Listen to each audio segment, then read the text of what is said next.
Let us help you reach your peak in retirement. It's time for Retirement Elevated with Sean Lee. Hello and welcome to the podcast. This is Retirement Elevated with Sean P. Lee of Elevated Retirement Group. He's the managing partner serving right here in the Salt Lake City area. And of course, you can check out Sean and the team online at elevatemyretirement.com. That's elevatemyretirement.com. If you've got questions or concerns anytime throughout the podcast and you're listening, something kind of trips your trigger and you want to talk more in depth, feel free to reach out to him at 855-50-RETIRE. That's 855-50-RETIRE. You can also share this podcast on iTunes, Stitcher, and various other places as well. Sean, welcome in. How are you?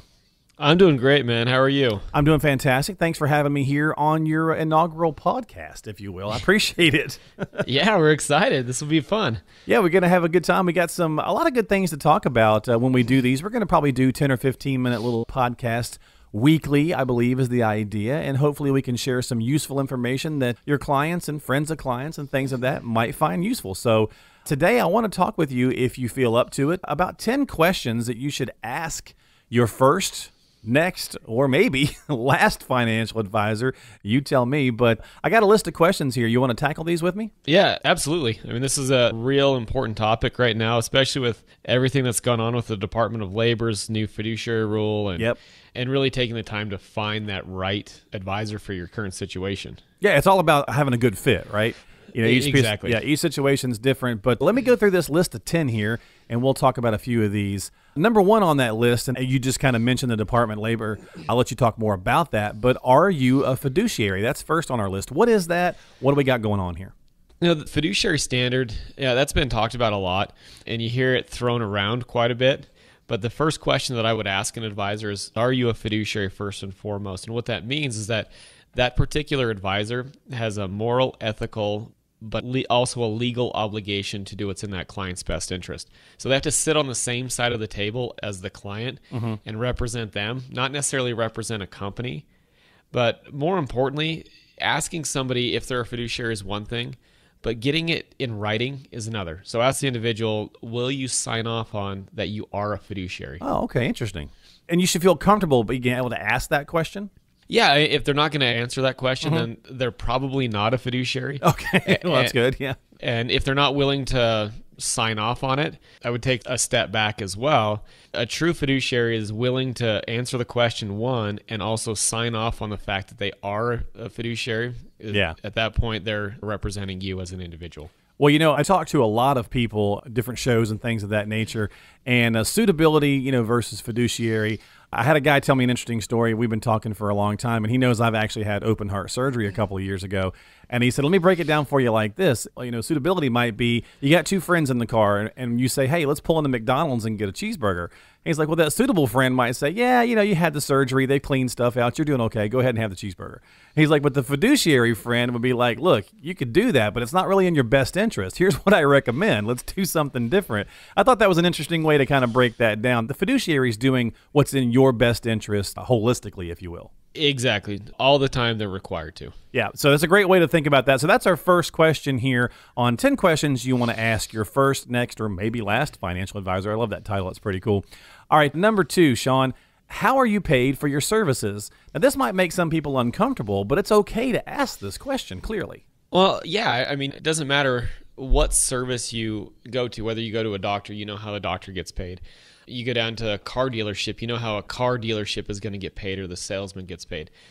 Commissions and compensation and fees in the financial world are really hidden in a lot of cases. And so what people to understand is that, hey, advisors get paid a multitude of ways. And there's really only 3 ways. It's fee only, where the advisor gets paid like an attorney, and they go out and they provide a service for a flat fee or an hourly rate. Okay. There's fee-based, which the advisor is paid based on a percentage of assets that are being managed instead of taking commissions. Now, I look at fee-only and fee-based really from a fiduciary standard, because then it's the advisor is forced to sit on the same side of the table as the client or the family and provide advice that's in their best interest. So it goes back to that fiduciary question. And then there's commission-based, which this individual can receive commissions from selling investments, such as real estate or insurance products or loans or whatever it may be. And those advisors or those individuals that generally sell product for commission fall under that suitability guideline. Okay. So these three different types of ways you can get paid, obviously, because as you mentioned, there's no free lunches, right? Everyone has to make a living. So it's certainly okay for you to ask these questions. I mean, when it comes to our financial future, we can't afford to settle. So get nosy, ask the questions that are pertinent. And that's what we're talking about here today on the podcast with Sean P. Lee of Elevated Retirement Group. And I've got several more of these I want to go through, Sean. So bear with me as we plow our way through this. What licenses, credentials, other certifications? There's that whole alphabet soup out there that can get a little bit confusing, I think, to a lot of people. What should we be looking for? What should we be asking in that vein or that arena? Well, I would go through and ask, have you advanced your education? And if you have, what designations have you gotten? Okay. Now, there's really 4 main designations that I see that are really the top dogs, we'll call it. Okay. The CFP, which is a Certified Financial Planner, that's the most marketed designation, but it's a pretty extensive designation. You've got to go through all major areas of financial planning to get that designation. There's what's called a CHFC, a Chartered Financial Consultant designation, which is also pretty extensive. Retirement Income Certified Professional, RICP, is a newer designation, and that designation focuses on retirement income and building plans as you transition into retirement. And then what's called the MSFS, which is a designation that I carry. It's a Master's of Science in Financial Planning. All advanced designations, all extensive, all require a tremendous amount of study, but also require you to go through and build a financial plan for a board of the designation, and you have to pass off on it. Right, yeah. So you got to put your time in for sure. And there's definitely a lot out there that can confuse people, and that's pretty cool. So I like the one that you've got. Can you say that again for us just so we kind of have some clarity on that? The MSFS is a Masters of Science in Financial Planning. And all of our advisors here take education seriously. Every advisor that we have in our office has one of those 4 advanced designations. That's fantastic. That's awesome. Well, we're talking about the different types of questions that you should ask, a list of 10, if you will, here on the podcast with Sean. And I guess number 4, after you've gone through some of the kind of the getting to know you, let me check, your specs here and make sure things are the way I want them to be. What type of services do you and your firm provide? Because there's a lot of conversation out there about people who maybe work with folks of all different ages or a specific set of group of ages or whatever the case is. And some people feel more comfortable talking with someone that covers like a one-stop shop. Others prefer someone who kind of targets a specific area. So when you ask that question, what are some things to think about when you're asking about what type of services do you provide? Well, I really look at it as, what stage of life are you in? Okay. Are you in that phase of life where you're just starting to save and starting to accumulate some savings and some wealth, and you don't need a lot of the more advanced planning, like more strategic tax planning or healthcare planning that somebody would need when they're transitioning into retirement? They've built a real big nest egg. So when I look at, what services do you or your firm provide, what sort of phase are you in your life? What do you really need? And can you find an advisor or a firm that helps you fill the gaps? And if you don't know what those gaps are, they help point those gaps out for you at whatever phase you're in. Yeah, we often hear like the accumulation phase, right, and the preservation phase. But it is a different animal when we're switching to that preservation phase because the distribution and preservation of your wealth for retirement is incredibly important. So you certainly want to make sure you're working with the right type of professional for you. And these are all questions you can ask and feel okay, comfortable asking these. It's a good way to kind of grease the wheels, if you will, and get that conversation started, break the ice. So I guess this 4 kind of leads right into 5 here, Sean, but what kind of clients do you specialize in? Well, and that comes back to what services do you provide? As an advisor, are you a generalist or are you a specialist? I've had some shoulder issues from playing baseball for years, and I could have gone to my general physician and had him take a look at my shoulder, and he probably could have at least given me some idea what was going on. Really? But I went to a shoulder specialist, and rather than having to just jump in and do surgery right away, we chose to do rehab for 9 months. That specialist knew what I needed from that particular part of my body, how to recover, and how to get better. That's the same thing in the advisory world. Do you want an advisor who's going to help you, accumulate money and learn how to save into your 401k or save into a Roth or whatever it may be? Or are you at the phase of your life where you're transitioning from working and accumulating wealth to creating income and helping you to navigate some of life's obstacles when it comes to creating income and making that transition? Well, Sean, when we're talking about these questions, this next one here on this list it's interesting for me. So I know this could make some people feel uncomfortable, but the question would be, could I see a sample of the types of financial strategies you prepare for your clients? Is that something that a lot of guys in your field get asked? Is it something that they're comfortable with? What are we doing here? When we look at planning, I'm a big believer that you can't build a plan on one page. And so when we work with clients and we work with individuals and families, they surely should be able to see a full-blown sample of a plan. Because if you don't see that, you're never going to know what sort of work goes into building a real plan. No, that's a fair point, yeah. Yeah, one that can be followed, right? And if I just go down this path, and if I'm going to drive to Phoenix and I don't have a map, I'm just going to jump in the car and I'm not going to follow any road signs. I'm just going to jump in the car and go. There's a chance that I'm going to get lost. But if I've got a map and a guide that I can follow, whether it's GPS or a map, or if I even just follow the road signs, I've got a pretty high probability that I'm going to get to my destination as expected. Yeah.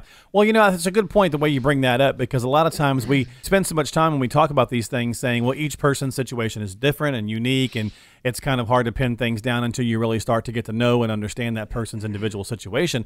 And that's true, clearly, but I think that's a good way that you put that there should be a way that you can provide some samples of the types of strategies that you're going to work with, because then once you get to know the person, right, then you're steering the car in that more specific direction for that individual. So that's a good point. It's a good way of putting that. Now, how much contact do you have with your clients? This is a big sticking point for a lot of people.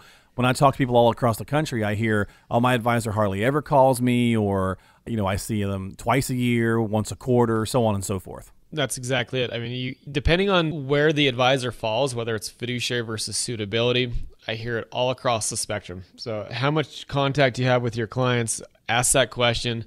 I want to get a good idea or understanding. Am I going to meet with you once a year, twice a year, or is it just going to be when I call you because I'm reacting? Right. A good advisor, a good plan, the advisor will give you what's called a proactive service timeline. And all that's just a written timeline of when you as an individual should expect to be contacted by your advisor. Is it twice a year, 3 times a year? When do I get reviews? If I reach out to you, when will I get a call back? All those different areas would be on a proactive services guideline for that client. Yeah, set the expectation, right? So whatever the expectation is going to be for the client and for the advisor, just set it ahead of time, and that certainly can go a long way towards helping any confusion. I know sometimes, the old saying is if you only ever hear from your broker, if you will, when they're trying to sell you a product, well, that might be a sign that it's not the right person for you because they're not really advising you about all your needs. Exactly. Yeah. So again, set those expectations ahead of time. Well, we're talking about 10 questions that you could ask or should be asking your first, next, or maybe last financial advisor. We've gone through quite a few of them here. We're on to number 8, so we're kind of winding this down a little bit. And there's been some good things here to think about if you find yourself in this similar situation. And of course, we appreciate your time here on the podcast, and feel free to share this with anyone that might be able to benefit from some of this information as well. Now, a lot of times, Sean, depending on the size of the firm, I think a lot of clients want to know, who am I going to be working with? Am I working with you, the person I start out talking to, or will I be kind of moved around, things of that nature? Yeah, will I be working with you or your team? Yeah. And I think this is important. Life happens. And so if you've got an advisor that's just by themselves, and you'll call it the solo practitioner, and something goes wrong, get in a car accident, or you become laid up for a month or two, what's happening to your plan? Who's overseeing that if it's just one individual person that oversees things? Good point. I'm a big believer in the team mentality. Not only have your lead advisor, the individual that kind of oversees everything, but have people that can answer questions, that understand what's going on inside of the plan, what's going on if there are withdrawal strategies. That way, if lead advisor gets sick, hurt, disabled, killed, whatever it may be, there's somebody who can step in right away and keep that plan moving forward. Well, what is your approach to retirement planning, Sean? That's number 9 on the list, and certainly a good question to ask. When you're sitting down, you want to feel comfortable with the person across from you and have a good rapport. So, what is your approach to retirement planning? Another great question to ask. Yeah, and you look at this, and when you meet with somebody, and you want to make sure that your goals align, right? You want to make sure that, hey, I want to build my plan based off of X, Y, and Z assets that I have, but from a risk perspective, I'm not super aggressive or I'm not really conservative. So do you have the ability as an advisor to build a plan that is unique to me? So when I look at our approach is pretty simple, because what I found is that everybody falls under one of three categories. It doesn't matter if they've got millions of dollars, doesn't matter if they've got $100,000. When they're moving into retirement, they fall into one of three categories when they create their income. And the first one is, Sean, we want to build our income protected. We just want mailbox money. We want guaranteed income. We don't even want to think about it. Just make sure that our income comes in consistently, and we want zero risk. We just want it protected. Now, if you're that kind of person, own it, know who you are, and then just find the right vehicles when it comes to the investment side that accomplish that. Then there's the person that falls on the other end of the spectrum, which is the person who says, you know what? I don't want protected money. I want market-based money, and that's how I'm going to create my income. And that's okay too. I mean, as long as you know who you are and what your comfort level is, you can build strategies that are market-based where you're generating income through dividends or whatever it may be. So those are the two broad ends of the spectrum: protected person, market person. But then the other person is the person that falls somewhere in between. We'll call them their combo person.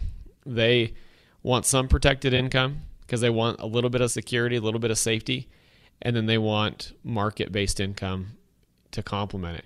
Everybody falls under one of those three categories. Okay. The key is finding out who you are. Well, that's a great point. I mean, you've got to be honest with yourself and figure out who you are so that you can, share that appropriately with your advisor so that you're on the same page. I would imagine that most of us probably fall into that middle because hopefully, well, maybe not, but I was going to say hopefully a lot of us do realize that we do have to keep up with inflation, so you've got to have some in the market, I would think anyway. Yeah, I mean, and when you look at it, say if your income, if you needed, we'll throw out $60,000 a year, sure, and then from pensions and Social Security, you had $50,000 coming in. Well, you've only got a gap of $10,000. Well, at that point, how do you want that solved? You could make the determination protected, market, combo, and then you leave the rest of the money once you've solved that income problem to grow and accumulate and do its job. Fantastic. Well, a lot of different things to think about. We've discussed our list here of 10 things to ask your potential, first, next, or last advisor. And the final one here, Sean, number 10 on this list is asking, have you ever been publicly disciplined for any unlawful or unethical actions during your career? Certainly a big question here. Yeah, I mean, the reason I put this question out here is, as a person who's transitioning into retirement or as somebody who's accumulated some wealth, I would want to know if the person who's sitting across from the table from me can handle their own finances. And have they built plans that are in their best interest, or have they gotten in trouble from the SEC or from FINRA because they did something that was wrong? Now, I would also go a little bit further with that, not just ask if they've been publicly disciplined, but also ask, have you ever filed for bankruptcy? Have you ever had a car repossessed? Have you ever settled on some debt or whatever it may be?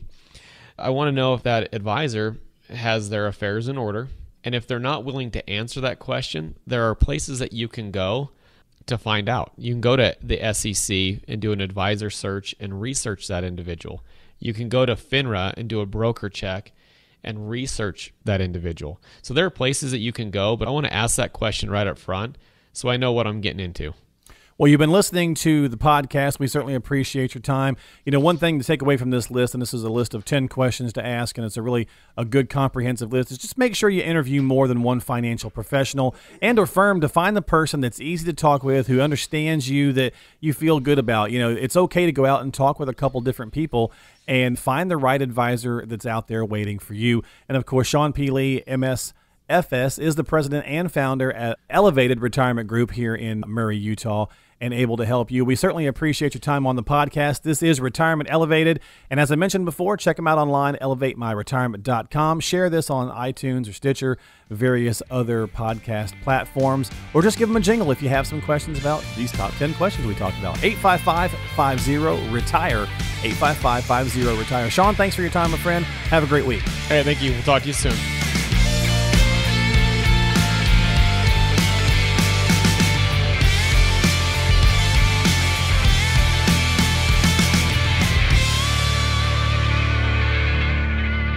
Investment advisory services offered through Elevated Capital Advisors, LLC, and